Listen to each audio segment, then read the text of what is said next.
লোকসভা নির্বাচনের আগে শিলিগুড়িতে একের পর এক উদ্ধার হচ্ছে আগ্নেয়াস্ত্র। শুক্রবার ফের শিলিগুড়ি পুলিশ কমিশনারেটের কাছে শিলিগুড়ি গেটের পাশে একটি গাড়ি থেকে আগ্নেয়াস্ত্র ও তাজা কার্তুজ উদ্ধার করল মাটিগাড়া থানার পুলিশ। ঘটনায় গ্রেফতার দুজন।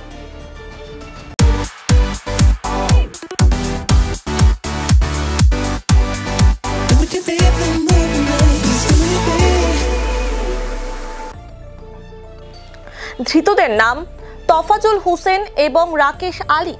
দুজন দক্ষিণ দিনাজপুরের বাসিন্দা। তফাজুল ও রাকেশ মালদা থেকে ওয়ান শাটার বন্দুক বিক্রি করতে একটি 4 চাকা গাড়িতে করে শিলিগুড়িতে পৌঁছায়। এই খবর পায় মাটিগাড়া থানার পুলিশ। এরপর অভিযান চালিয়ে 4 চাকা গাড়িটিকে দাঁড় করিয়ে তল্লাশি চালানো হয়। উদ্ধার হয় ওয়ান শাটার বন্দুক ও তাজা কার্তুজ। এরপরই আটক করা হয় গাড়িটিকে। ঘটনায় গ্রেফতার করা হয় দুজনকে। শনিবার ধৃত দুজনকে শিলিগুড়ি আদালতে পেশ করা হয়েছে। গোটা ঘটনার তদন্তে পুলিশ।